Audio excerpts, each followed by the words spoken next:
Hi, you guys, and welcome back to my channel. It's India Simpson, and you're back for another video. So today I wanted to do something a little bit different. Kind of tell you guys about some of my experience. I know you guys seen the title, so you guys kind of already know what I'm going to talk about. I'm glad you're here. Hi. So basically, I want to talk about how Christ, and giving my life to God has not only has it so far impacted me on my new journey, but why I decided to get closer to God and why I decided to kind of turn my life around and give my life to Christ. So I can kind of just start with where I was before I started. I definitely felt like I had an addiction to weed, and people act like, oh, you can't have an addiction to weed, which I don't believe you can. I think addictions are more so mental things, unless, of course, you're on something a little bit harder. But when it comes to marijuana, I feel like it's a little bit more of a mental thing. Um, I would try to go out. I feel like I would idolize like my friends and put my friends before like my family or like even or God and things like that, or sometimes myself. And when I would lose relationships or lose friendships and things like that, it would take a hold on me, a toll on me. I feel like I didn't know how to control my emotions the best way, and I was just in a really dark space, and I was also working at a job where I wasn't that happy, and I for surely didn't feel like I was included, or I was even just not accepted, but more so like valued. That's a good word. So that's pretty much my lifestyle. I was always confused, and I'm a Christian, and as Christians believe, and in the Bible it says that anything of confusion is of the devil. So I was always in a confused state about what I was doing with my life, if people were my friends, if my boyfriend really liked me, if my siblings were okay with me, just all types of things. I was going through a lot with one of my younger sisters, and my ex best friend at the time, or friend at the time. We're no longer friends, and I felt like those two situations brought me closer to God. With my sister, I won't get into much detail, but with my sister, basically, some of her trauma that didn't have anything to do with me allowed her to say some things that emotionally affected me and bruised our relationship. And when it comes to my ex-friend at the time, basically, to sum it up, she just said she didn't have a connection with me when I thought our connection was growing. So I feel like I had got my heart broken twice. And my best friend, or my ex-best friend, my relationship with her, to me, was very serious, and I put it above a lot of relationships in my life. And I feel like it was over God at one point. So I felt like God had to take those things to remind me who he is, and remind me my position and who I should be paying my attention to. And I was just sad, and I was lonely, and yeah, I just didn't have that much confidence in myself. I was just really kind of like, I wasn't at the lowest point of my life, but I was definitely at a low point. So what I started to do is I noticed that God was shedding me of people and things that no longer served me, or he just didn't want me to do, or like things that I had to stop doing to get closer to him. And one of those things was stop smoking. So when it took me longer, I had knew for a long time that I shouldn't have been smoking, or I had a feeling like it wasn't serving me anymore. I didn't enjoy it the same way. I didn't see it fun or anything. And when I knew that he was really ready for me to let go of it all the way, because I would have those cravings and dip into it and smoke real quick, or socially smoke, or things like that. And I thought I was doing something because I wasn't as big as I was doing it prior, because I would smoke like 3-4 blunts max by myself a day. And then me and my boyfriend used to smoke together too. So, once he really wanted me to stop doing it, I started having these terrifying daydreams of, I'm sorry, this sounds bad, but of someone else, me unaliving someone else, if you didn't get it. and it made me feel very uncomfortable, and I didn't really know where that was coming from or anything like that. And I just felt like God was making me uncomfortable with doing it to make me stop, to force me to stop. And it worked, because now I am a month sober of weed. That's why I said this video is very fresh. This is just my start of my journey, why I'm turning to God and things like that. And I've always been a Christian. I grew up in a Christian household, but this is my first time I ever felt this close to God personally. So I know I have my own relationship with him. So yeah, that was one way of how I just ended up smoking. He just made me feel uncomfortable, and just having those type of daydreams that were so strong, and every time I smoked it just happened. I knew that smoking just didn't serve me anymore, and it wasn't something that I was meant to do. Another thing was just drinking. I feel like in the Bible it doesn't say anything about necessarily drinking, but basically it says like how, like, when you drink, like a spirit can obtain your body. And that's why when you see people drunk and you be like, she would never do that, or like, I would never do that, or like when your friend be like, girl, you was doing all this, you was blacked out, you was doing all this, you was acting all crazy, acting all out of the ordinary. That's because 9 times out of 10 another spirit, a demonic spirit, has obtained your body, because you're drunk, you're gone, like, you're not there, you're just a loose vessel, because at the end of the day we are just vessels, and we're spiritual beings, and this is just a vessel. It's just something to look at, it's just something to feel, it's just something tangible, but it's nothing without the soul, it's nothing without the real stuff. So I drink, but I don't get drunk anymore. I don't drink to get drunk. I feel like, and just to backtrack about like the weed and stuff, I had also noticed that every time I smoked, my personality got stale. If you know me, I have a very, very goofy personality. I love to dance. I love to sing. I'm a creative. I love to crack jokes and cap on people that I know, or just make jokes, have fun. I like being goofy. But every time I smoked, I would literally be like this.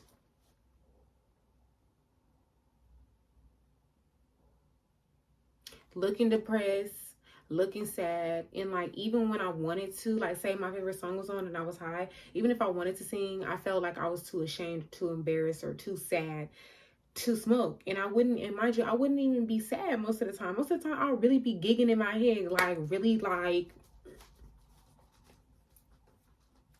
partying in my head, but like something, it took control of me, and I just didn't like not having control of my own thoughts, my own movements, and what I wanted to do. So at that point I just felt like, and same thing with being drunk, like I don't want people to see me, but be experiencing a different soul. I want them to experience India. So I drink, but I don't drink to get drunk. I hope that makes sense. That's clear. Like once I feel like I'm already tipsy, I'm kind of draw the line to like 1 to 2 drinks. I don't keep going just to turn up. I am a great turn upper on my own. And I just feel like the closer that I get to him, the less lonely I become. He's still working on me. This is an everyday thing, I just feel like the more I talk to him, the more I understand him, the more he hears me, is because we're getting closer. We're starting to have that bond. And, reading the Bible helps, reading the Bible helps, and the Bible actually be juicy. Like the Bible be having like some game up in there. Like if you like, I'm not saying like it got a little drama in there, but like if you like some real experience type stuff, you'll enjoy like the Bible, because the Bible be dropping some gems and be showing like, okay, like this isn't like some people, when they think of God and experience, and people who've had experiences with God, that they've never been through human things that aren't necessarily holy or anything. Yes, they have. And that's all about having your testimony about what you used to do, and you changed yourself to be a better person. God doesn't expect you to just be this perfect person. Even like as me, like growing and trying so much, I still sin. I still mess up. I still cuss. I still gossip sometimes, even though I'm trying not to. I still want to have the urge to smoke sometimes. Most of the time I don't. It's nowhere near as strong as it was when I couldn't control it anymore. I can say of now, like I don't really miss needing to smoke or have the craving, but when I first stopped, I did. So nobody's expecting you to be perfect. Another thing that helped me grow closer and something that he kept speaking into my spirit that needed to be done was to stop having sex. And I know that's hard. On my journey, I've already slipped up. I've already slipped up. My man is fine. You know, like he fine. Like we've already done what we've done. So I already know what he can provide. You know, and yes, we get tempted. Yes, I get tempted. But I know that if I ignore this temptation, a greater cause will come. You know? And he just kept putting on to my spirit that I needed to stop having sex. So I had to communicate with my partner and let my boyfriend know, like, hey, this is something I need to do for God because he keeps putting it on my heart. If I can't stop thinking about it, I know that it's God talking to me. If every time I used to do it and I felt guilty, I knew what needed to be done. Thank God I have a man and a partner who appreciates me and respects me enough to be like, I'm willing to try. And if you guys want a video of us on our couples channel talking about our experience being celibate together, we can do that. But yeah, that was definitely something that needed to change because he kept telling me that he didn't want me to do that anymore. And what will be the crazy thing about it is because I'll be talking to like people that I know, or I'll be on TikTok or something, and they'll bring it up. So I'm like, okay, like God really being serious. Like he ain't playing no games with me. He's not playing a game. He's not playing not one. Because now my mama, my TikTok, my peers at work was talking about it like it was a real thing. Like, so I was like, okay, like I'm gonna need to do what I gotta do. Do my Dougie, do my Buzz Dizzle. And I'm like, and how I look at it is like, if I do the things right by God, God will do right by me. You know, God will do right by me. He will reward me for me trying to change my perspective, me trying to do better and everything. But one thing I do want to warn you about changing your life and giving your life to God and really trying to walk in that path of faith and everything and being like tunnel vision onto your faith is that you're going to have those moments where you crave to sin. You're not perfect. And the devil is going to be working 10 times harder than you than he ever was. Like you're going to feel like you be stressed out and you be confused because like now like the devil got something to be worried about. When you being worldly and you doing worldly stuff, the devil don't gotta worry about you because you already on the road to hell. Sorry to be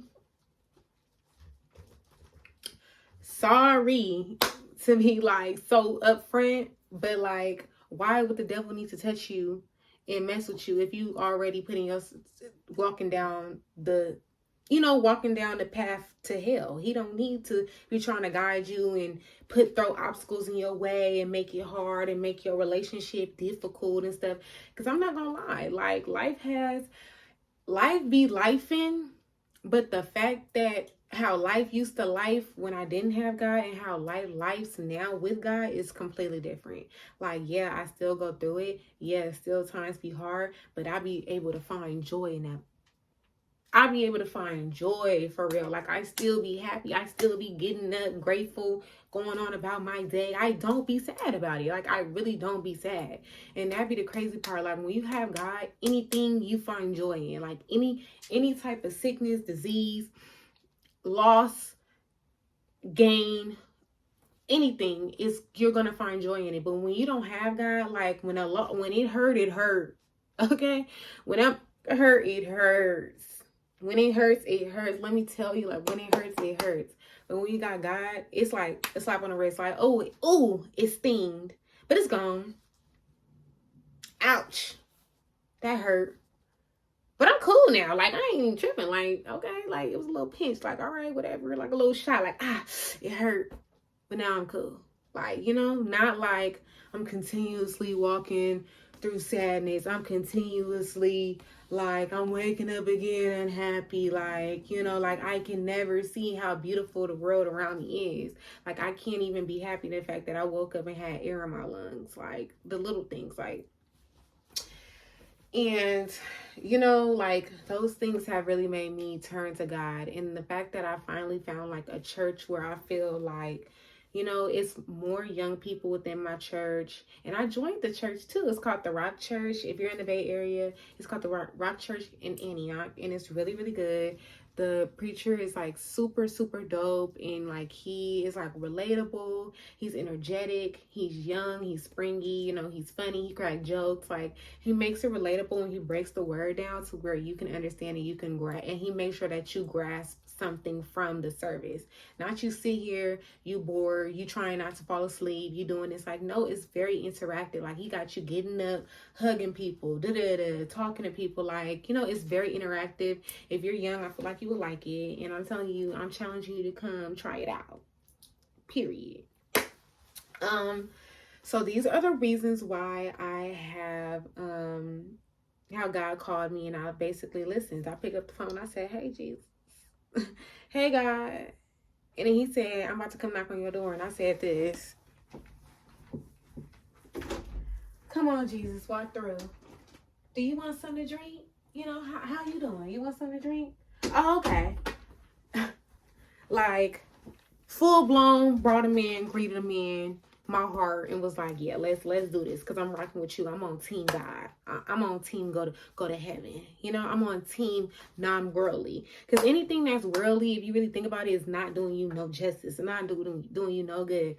Having sex and not committing your life to someone, that don't do nothing but give you diseases, have you take on their pain, their hurt, their trauma that you're not willing to, you know, like stealing. That don't got nothing to do for you. I mean, yeah, you get some stuff, but like you get anxiety and you get people looking after you and chasing you, and you giving people a bad name, giving your community a bad name. That's all that do. Like, and the list can go on and on and on. But also, don't think just because I did this, which is so bad, like God won't want me to come. That's not true, because all sins, God says that no sin is greater than the other. So not to be like this, like if you kill somebody, and then if God sees, oh, you kill somebody and somebody else talk back to their parents, and God gonna be like, well, you did kill somebody, so nah. No, they're looked at as completely the same. Like, a sin is a sin, no matter how big, how small. A sin is a sin. It ain't no way. It's a solid thing. It's a sin. Period. And now I'm gonna kind of just talk about like my future of being like a Christian and things like that. And just not even just being a Christian, but not a lukewarm, transforming from a lukewarm Christian to becoming a woman of God. There we go. Let me speak it on my chest. Coming from being a lukewarm Christian to being a woman of God. Do you hear me? A woman of GOOOD. Okay? Like, for real. So my next steps is to, and you know, you gotta go piece by piece, step by step. Like, you know, just little by little, bite it off. You don't want to eat the whole bone. You just want to kind of chew it until the bone gets soft and softer and softer, and then you can eat it all. Like, you know. So, I'm trying to learn how to wake up and talk to God first. Most days, it doesn't happen like that, but I do try. I do talk to him every single day. Sometimes on weekends I be messing up and I be forgetting to talk to him, and then I talk to him at the end of the day, thanking him for my day and stuff. But I always try to talk to God. That's something I'm trying to get better at, is waking up and before checking my phone, before texting my boyfriend, before doing anything, getting to brush my teeth, checking social media, I need to talk to God. Another thing is slowing down on cussing to eventually stop cussing. Personally, I'm trying to be in my classy girl era, you know? And I feel like when you are a woman of God or a person of God, classy is already within that. Like, you just exude classiness. So that's what I'm trying to do. I'm just trying to slow down on cussing because God doesn't want us to. I'm trying to not engage in gossip. I'm trying not to gossip. That is something so hard. But once I found out that was like one of the number one things that would send you down to hell, I was like, oh, I'm sorry.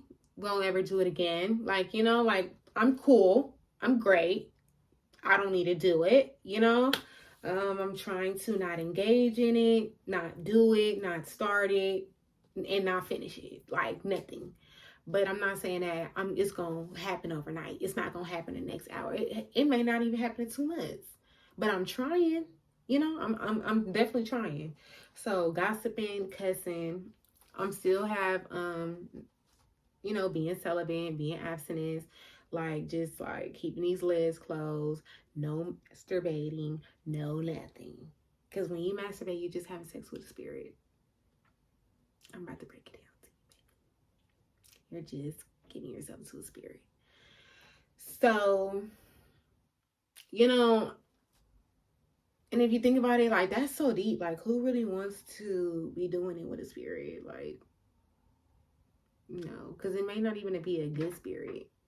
Oh, and also, God released me from my porn addiction. I'm being real vulnerable and real with y'all because I'm trying to show y'all how good God has been to me in such short timing. Like this literally is so brand new, so fresh. And like the first thing that I can say has transferred all of this is really like losing my job. Like once I lost my job in July, like the end of July, my life has transformed so much because I met God.